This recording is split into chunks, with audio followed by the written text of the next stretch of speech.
और लखीमपुर घटना के खिलाफ महाविकास अघाड़ी का आज महाराष्ट्र बंद का ऐलान सामने आया है। बीजेपी ने सत्तारूढ़ दलों के महाराष्ट्र बंद को सत्ता प्रायोजित अराजकता बताया। लेकिन इस बीच आपको बता दें कि 13वीं कोर कमांडर स्तर की बैठक पर हमारी नजर बनी हुई है।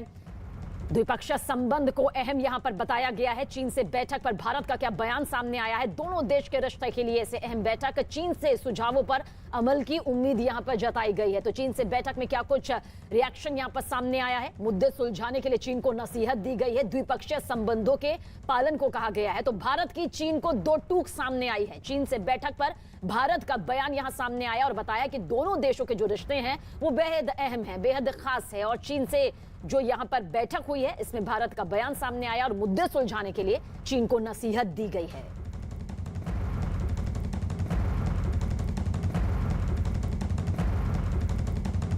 संदीप हमारे सहयोगी ज्यादा जानकारी के लिए हमारे साथ मौजूद है। संदीप, क्या कुछ कहा जा सकता है? भारत लगातार इससे पहले भी चीन को दो टूक समझा चुका है अपने रिश्तों की अहमियत के बारे में और साथ ही उसके दायरे के बारे में, लेकिन इस बार की भारत की चीन को दो टूक, क्या मायने इसके?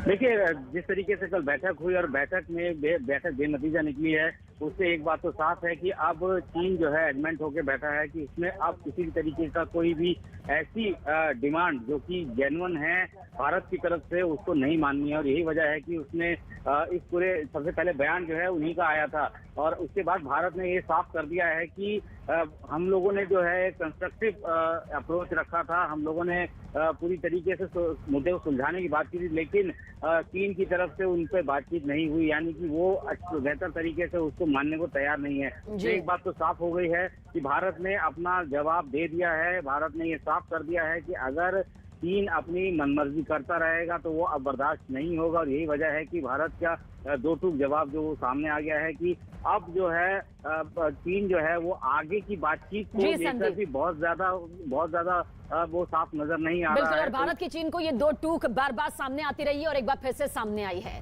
आजादी के अमृत महोत्सव के साथ ही देश में दूध क्रांति लाने वाला अमूल ब्रांड भी अपनी 75वीं सालगिरह का जश्न मना रहा है।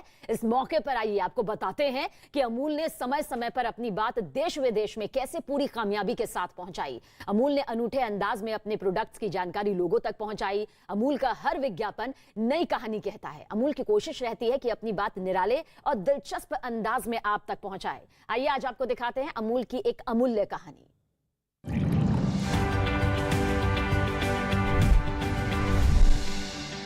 1981 के विज्ञापन की यह तस्वीर बताती है कि अमूल की पैनी नजर राजनीति पर भी रहती है। इमरजेंसी के बाद 1977 में बुरी तरह हारने पर इंदिरा गांधी ने 1978 में कांग्रेस आई पार्टी बनाई। आई का मतलब था इंदिरा।